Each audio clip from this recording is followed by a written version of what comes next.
Baiklah, Assalamualaikum warahmatullahi wabarakatuh. Kembali lagi bersama saya Tasya Salsabila di Micromanagement. Kali ini kita akan membahas tentang komunikasi formal dan non formal. Yang pertama, pengertian komunikasi formal.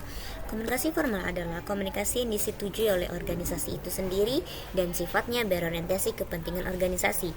Isinya berupa cara kerja dalam berorganisasi, produktivitas, dan berbagai pekerjaan yang harus dilakukan dalam organisasi. Kemudian, ciri-ciri komunikasi formal. Yang pertama, urutan pembicaraan diatur oleh protokoler. Yang kedua, tempat dan waktu pelaksanaan telah ditentukan. Yang ketiga, kesempatan berbicara diatur oleh protokol secara bergiliran. Yang keempat, objek pembicaraan tentang masalah organisasi. Yang kelima, setiap peserta yang mengemukakan pendapat harus menghormati hierarki organisasi. Yang keenam, setiap peserta harus menghormati hasil keputusan organisasi walaupun tidak sependapat. Yang ketujuh, menggunakan bahasa yang jelas, sopan, dan mudah dipahami.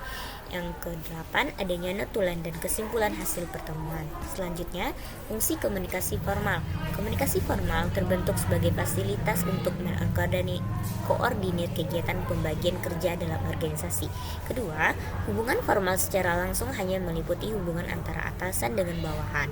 Komunikasi langsung seperti ini memungkinkan dua pihak berpartisipasi umpan balik dengan cepat. Yang ketiga, komunikasi formal memungkinkan anggota dapat mengurangi atau menekan waktu yang akan terhubung atau kejenuhan produksi, meminimalisir ketidaktentuan operasi pekerjaan termasuk tumpang tindih tugas dan fungsi, serta pembaruan menyeluruh yang berdampak pada efektivitas dan efisiensi. Yang keempat, komunikasi formal menekankan terutama pada dukungan yang penuh dan kuat dari kekuasaan melalui struktur dan hierarkis. Selanjutnya, keutamaan komunikasi formal. Keuntungan utama komunikasi formal diberikan di bawah ini: meningkatkan efisiensi keseluruhan. Ini jenis komunikasi yang digunakan dengan mengikuti aturan yang telah ditetapkan sehingga meningkatkan efisiensi keseluruhan organisasi. Kemudian, komunikasi non formal. Komunikasi non formal informal adalah suatu komunikasi yang bersifat tidak resmi dan biasanya dilakukan tidak memperdulikan struktur organisasi yang ada serta menggunakan bahasa sehari atau bahasa pergaulan. Pada umumnya, komunikasi informal dilakukan oleh orang luar organisasi atau komunikasi antar orang yang mempunyai hubungan dekat.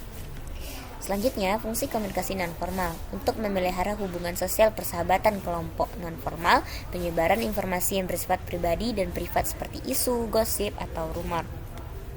Kemudian, manfaat komunikasi non-formal meningkatkan hubungan antara karyawan. Makin lama, hubungan pun akan semakin erat dan membuat karyawan saling memahami satu sama lain.